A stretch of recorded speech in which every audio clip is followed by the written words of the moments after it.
Happy Tuesday, y'all. Hope your Tuesday's going well. Mine's not bad. I'm just having to readjust from high 70s yesterday to plummeting 50s and steadily going down. So, not real good for Lippy. But I had a couple of you ask about my holiday treats that I make every year. And then it got to making me think that, I really need to grab all of those videos, put them into a playlist, because I don't think I have one designated for holiday treats or holiday recipes.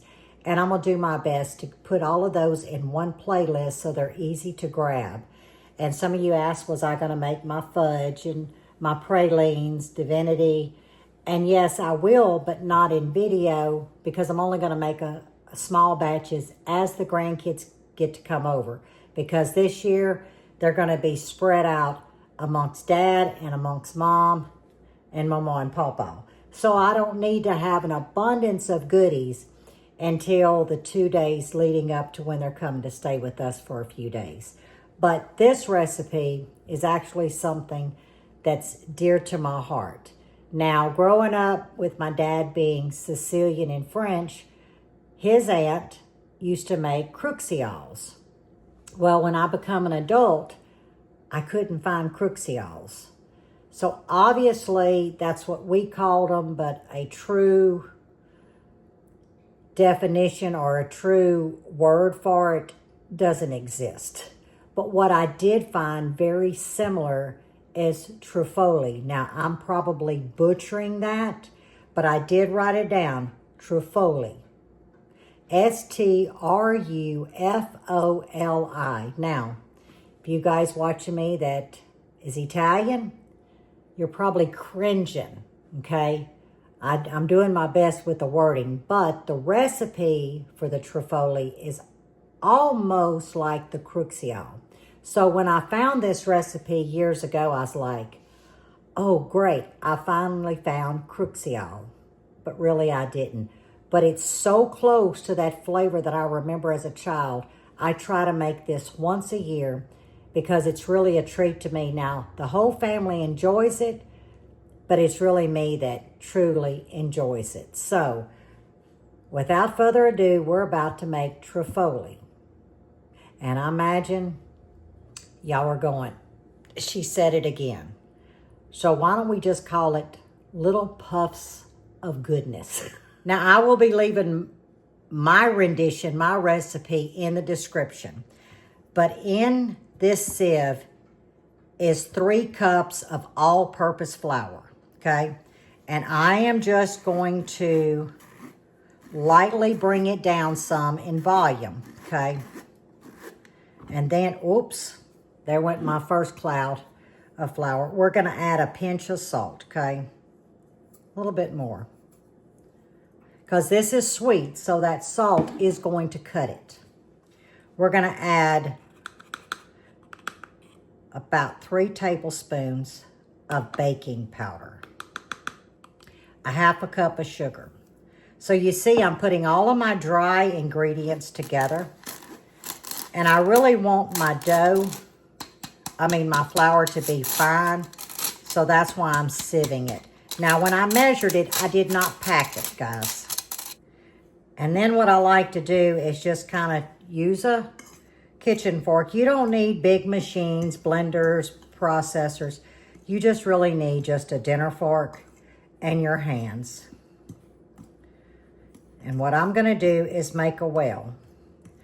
Now, I could make my well here, but I like to use the bowl. I can manage the flour better. Some of you may be experienced managing the flour here, making a well and incorporating. To my well, I'm going to add 4 eggs, room temperature. I'm also going to add 2 tablespoons of vanilla extract. Now, the original recipe, if you look back in history, calls for almond extract. So you can exchange the vanilla for almond, but we don't care for the almond extract flavor. So I choose vanilla. And in the description, I'll give you the option. Now I'm just going to kind of break these eggs up and kind of start beating them. And then as I beat them, I'm going to incorporate flour. You see, I'm just kind of going around and around. And this is where you can get your hands in here and do it. And I will be using my hands once I get most of the wetness incorporated into the flour. Kind of like making a biscuit and you're pulling the flour in. And I try to take advantage of the kitchen fork before I put my hands in here, because then it's going to be all gunky. And I am just pulling from the outside in and mashing to incorporate that flour so we have a nice dough ball to work with. And I am going to put just a little bit of flour, not much, on the surface so I can get this dough out. And you see, there's some dry bits, and that is perfectly fine. Oop, let's get that bottom out.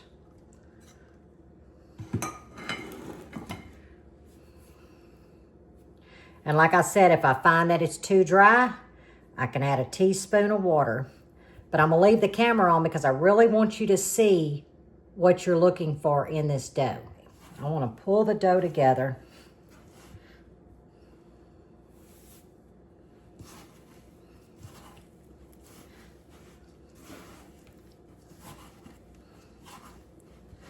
And you see how I'm squeezing it? That's because it's extremely forgiving. We don't want any loose pieces.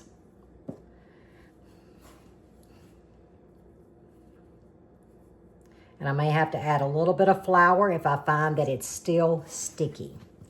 But we got to work it to find out.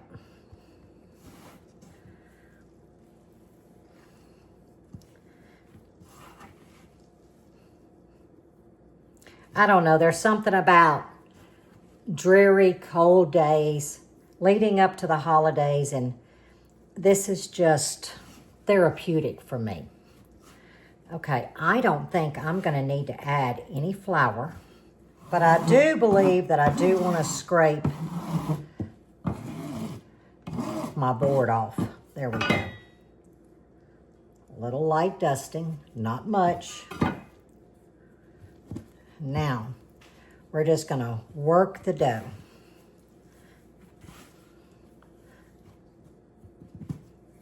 But I really didn't want them crumbles that I just scraped off camera to be in this dough.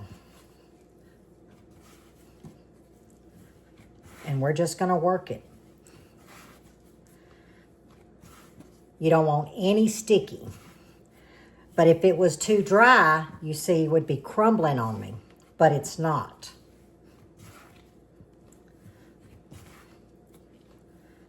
And then any little pieces that have fallen off that I'm feeling when I'm rolling my dough, I'm just going to move that off. If you guys don't have a dough mat, invest in one. They're not expensive, but they sure do make a difference. Now I feel a little bit of sticky here. And this is really, it's hard to show it on camera.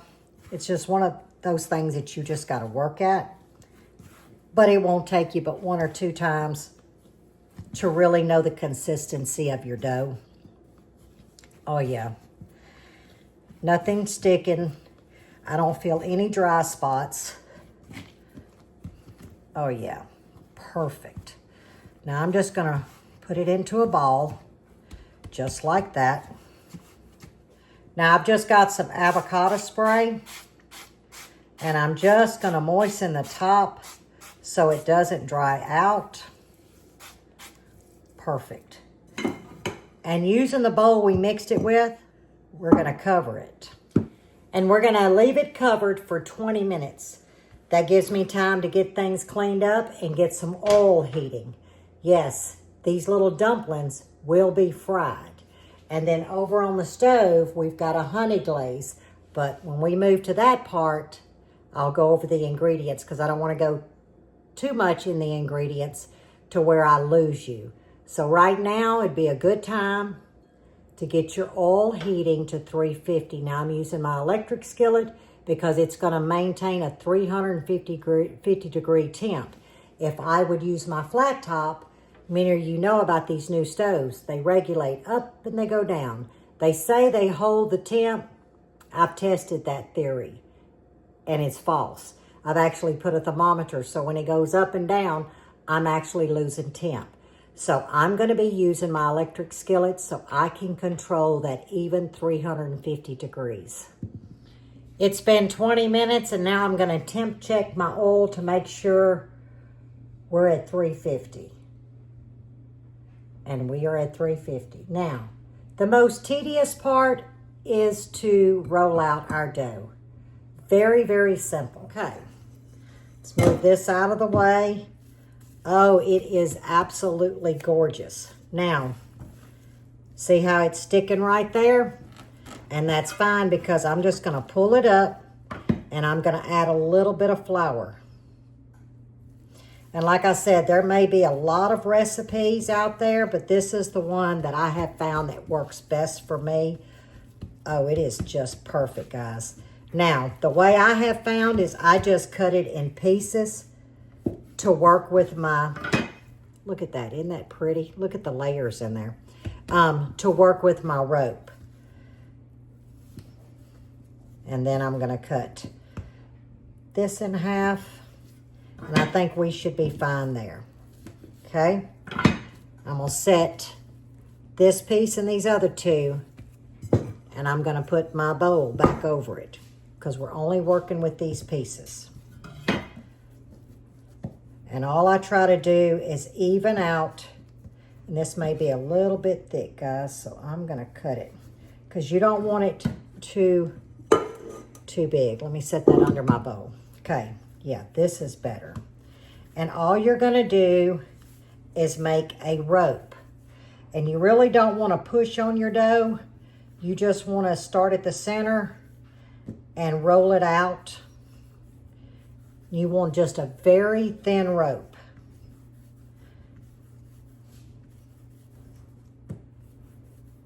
Oh yeah. This dough is absolutely perfect, guys. It's moist, it's soft, but yet it's not an oily consistency. And I always end up getting the center a little bit too thin, so I try to bring it together. But I mean, who's really critiquing it? I mean, I guess some would, but as long as you maintain a good rope, I think you're fine. Okay, and all we're gonna do is cut them about like that. You don't want these too small. And now, because I'm left-handed, I just wanted to do this for camera, but I'm gonna have to cut it backwards so I can see my cuts. That's the thing with being left-handed and trying to do camera. You come off backwards. Now I'm just going to take these, and because I don't have any dough on them, I'm going to pile them up here. I mean flour. So far I've not had to flour my surface. So that's a good thing. And it's just that easy, guys.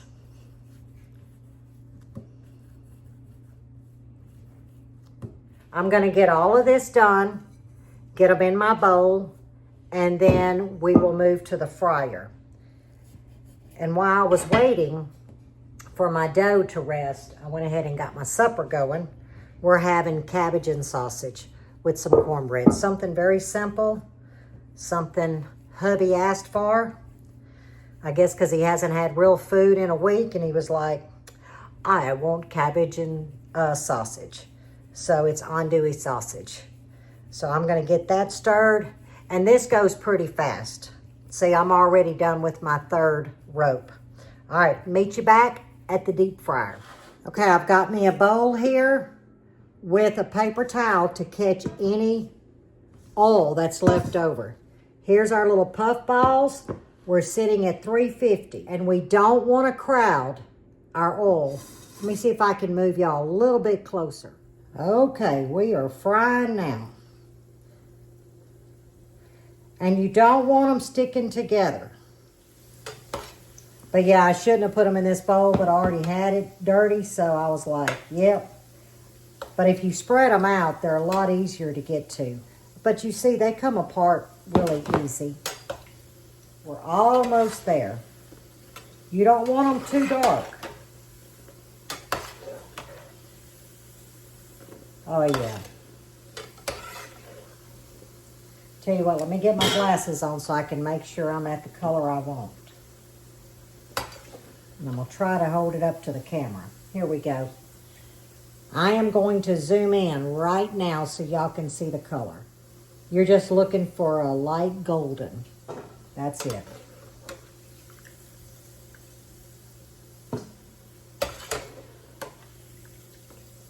Try to get as much excess grease off as you can.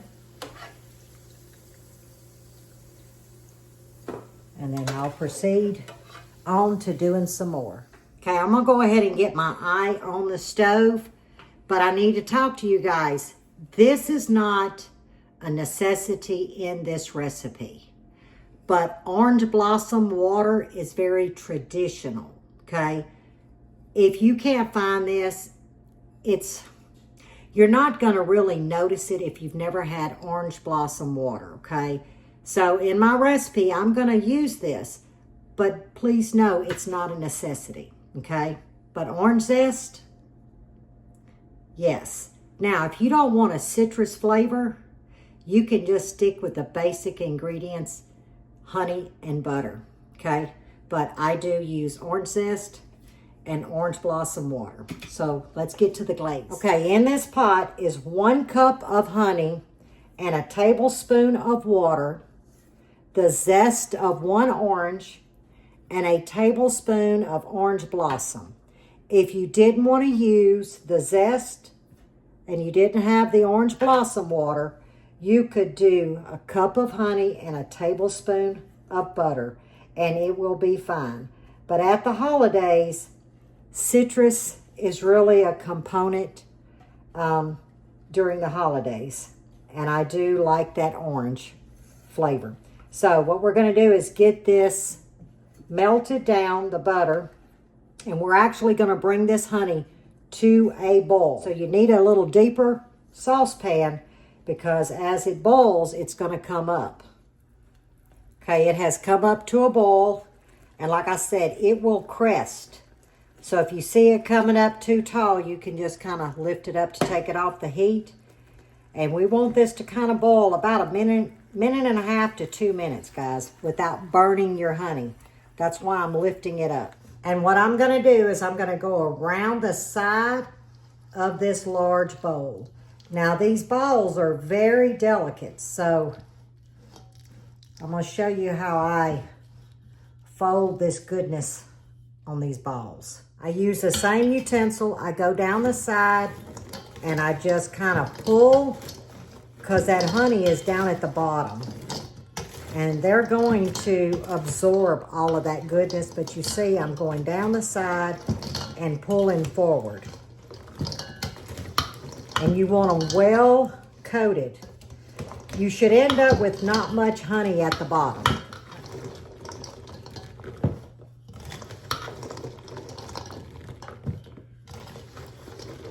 Oh, I can smell that orange. Oh, it's one of my favorite flavors at the holidays.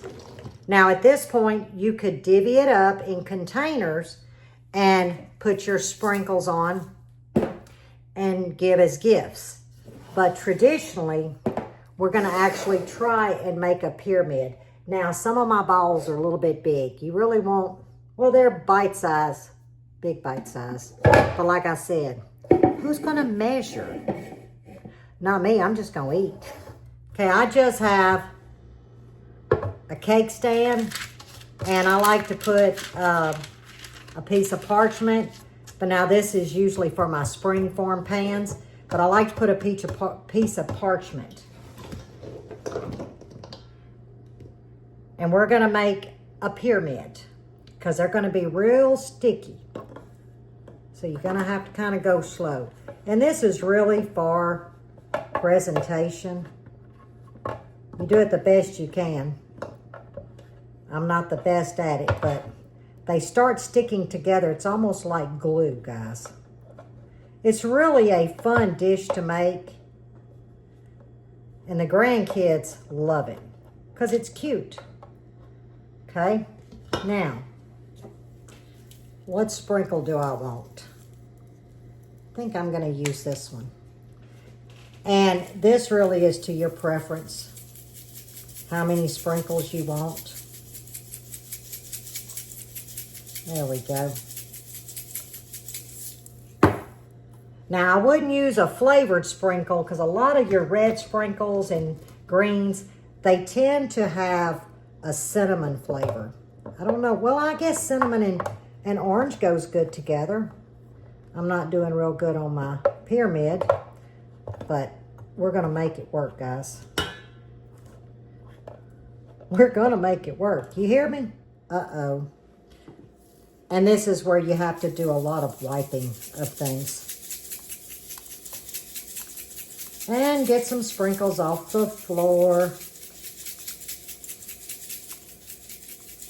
And see, the sprinkles will stick as it cools off. And look how pretty, y'all. Now, if I bring the camera out, you can kind of see the pyramid. But isn't that beautiful? It's time to sample. And yes, I have you at the dining room table because that's where I'm going to house this. I'm going to take one from the side and not mess the top up. Look at that. Sorry. One of my favorites, guys.